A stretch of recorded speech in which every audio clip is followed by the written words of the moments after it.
De 5 a 11 de setembro, nesse momento, uma estrutura em Jerusalém, atualmente conhecida como Alper Youth Music Center, se tornará Amém, um lugar de adoração para 3 fés abraâmicas, compartilhando uma paixão por Jerusalém, na qual eles coexistem temporariamente sob as asas do Todo-Poderoso. Você vê então a união de muçulmanos, cristãos e líderes judeus que planejam um encontro de adoração interreligioso no centro de Jerusalém. Vários desses grupos têm se reunido por todo o mundo e desta vez em Jerusalém. E outro grande encontro nos chama a atenção, que será celebrado nos Estados Unidos a partir do dia 21 de setembro de 2016, que é uma Assembleia Nacional de Ajuntamento, The Gathering. Aí você vê a logomarca deles, você vê a pirâmide claramente no centro das letras. E esse é um chamado para a unidade de todos os cristãos evangélicos nos Estados Unidos. E eles estão promovendo esse encontro a fim de aproximar o povo em torno de um objeto comum, que é orar pelas eleições presidenciais nos Estados Unidos nesse ano. Eles acreditam que uma nação unida depende de um povo evangélico unido. Mas tudo isso é uma agenda maior para o ecumenismo da nova ordem mundial, uma religião única que visa estabelecer uma só religião, uma mistura de todos esses conceitos muçulmanos, judeus e evangélicos ou cristãos católicos. Agora, algo interessante é que existem pessoas que estão pesquisando esse desenvolvimento, como o Gary Carr, que participou do meio burocrático, onde eles estavam desenvolvendo na ONU esse plano para a religião mundial. É o igualitarismo religioso, como a ONU mesmo tem algo para isso. A ONU vem empurrando uma agenda interreligiosa há algum tempo. Aí você vê o símbolo dos anéis entrelaçados. Eles têm realizado diversas atividades, reuniões ao longo destas linhas.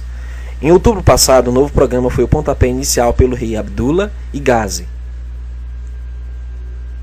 da Jordânia, chamada Semana Mundial de Harmonia Interreligiosa. Essa semana foi designada para ser a primeira semana de fevereiro de cada ano. A partir de agora, teremos uma semana de interreligiosidade comemorada durante essa semana.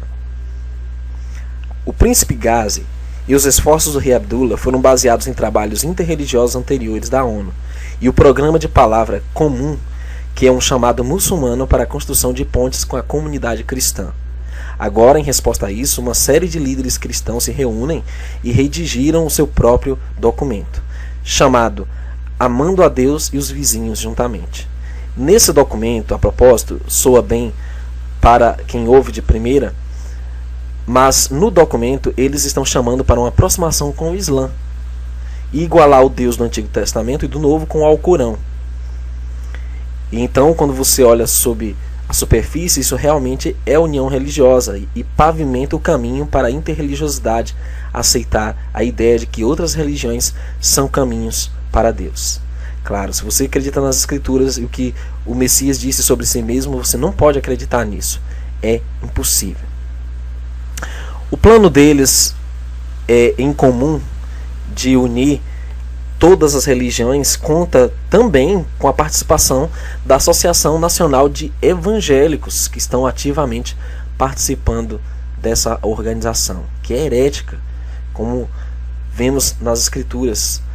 Essa Associação Nacional de Evangélicos, uma das 300 organizações e pessoas que assinaram esse documento.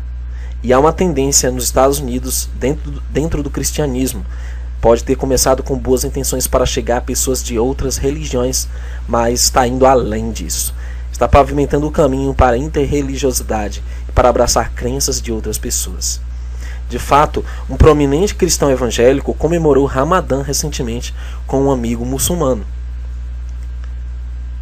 E você sabe, para celebrar rituais de religiões de outros povos, realmente está ultrapassando essa linha. O Ramadã, por exemplo, sendo o mês durante o qual se acredita pelos muçulmanos que Maomé recebeu as palavras para o Alcorão. Então, a não ser que nós acreditemos no Alcorão e o apoiemos, como você seria capaz de promover algo como isso? E como o Islã poderia se unir com outras religiões? Qual é o vínculo? Qual é o link? Bem, eles parecem ser opostos, mas há um denominador comum. Os muçulmanos mantêm Maria em alta consideração. Uma das razões para isso é um fato pouco conhecido. Maomé acreditava que quando ele fosse para o paraíso, Maria seria sua esposa. Além disso, uma das aplicações que supostamente apareceram em Fátima, em Portugal, as aparições de Maria, aconteceu ser o nome da filha de Maomé. Fátima é o nome da filha de Maomé. Então muitos muçulmanos acreditam que houve significância do fato de que Maria escolheu aparecer em Fátima, um lugar nomeado segundo o nome da filha de Maomé, e assim por outras razões. E isso reuniu líderes católicos e líderes muçulmanos juntamente, pelo menos à margem aonde eles estão falando sobre alguns dos acontecimentos no Oriente Médio. Vemos que vários indivíduos estão engajados em financiar esses encontros interreligiosos, como Barack Obama e o ex-primeiro-ministro da Inglaterra, Tony Blair. Todos esses indivíduos começaram a aplicar muita pressão sobre Israel. E existe uma agenda por trás disso. Em última instância, isso está levando para a internacionalização de Jerusalém. E também acreditamos que eles querem fazer de Jerusalém a capital interreligiosa do mundo. Por que isso é importante? Se você tiver um governo global, tem de ser capaz de trazer essas religiões juntas de alguma forma. E eles veem em suas mentes que Jerusalém é o lugar certo para se fazer isso. Porque é onde o cristianismo, o judaísmo e o islamismo têm grande força também para tentar fazer isso acontecer em Jerusalém, porque é importante para eles. E infelizmente eles estão profanando a verdade sobre tudo isso.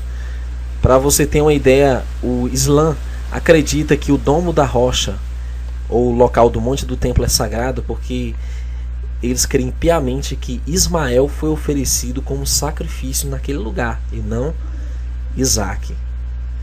Dentre outras superstições que eles creem que de lá Maomé teria ascendido ao céu. Sem falar que para o judaísmo é o local onde estava erigido o templo de Salomão. E claro, para cristãos e evangélicos, foi o palco de dominação católica por vários séculos pelos papas, até serem expulsos, e os cristãos veem aquele lugar também como santo, evangélicos e em geral. E isso tudo é parte de um engodo, um enorme engano, que, de acordo com as escrituras, servirá para ser o trono do anticristo.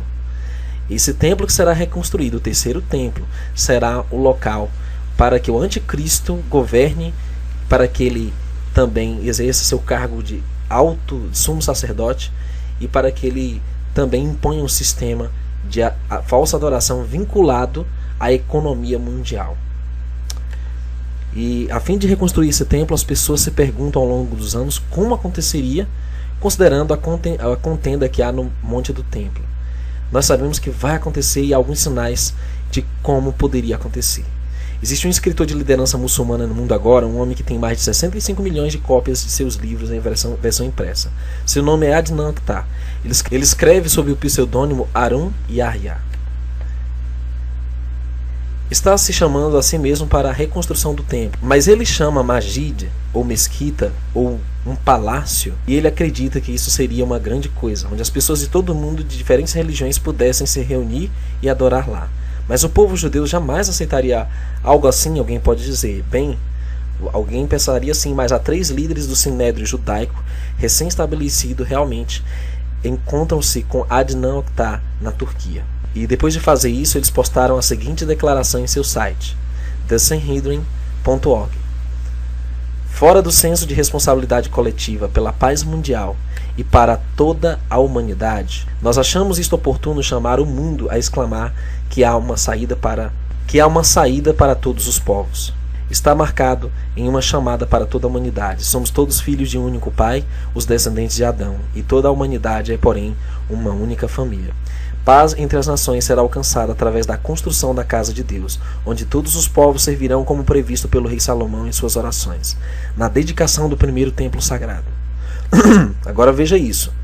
Juntos, cada um segundo sua habilidade, trabalharemos para a construção da casa de oração, para todas as nações no monte do templo, em paz e compreensão mútua.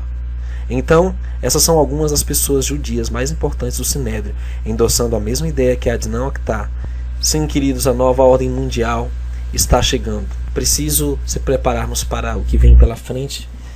Vai haver a reconstrução de um terceiro templo para todas as nações, um local que é comumente sagrado para 3 maiores religiões monoteístas do mundo, e aí você verá o anticristo se assentar. É tempo de se preparar, de se arrepender, é tempo de buscarmos sabedoria do alto. E para receber atualizações do nosso canal, clica em inscreva-se. Também vá na engrenagem e selecione o item enviar para mim todas as notificações deste canal e salvar está pronto. Para ajudar com esse trabalho, clique em gostei sempre e compartilhe.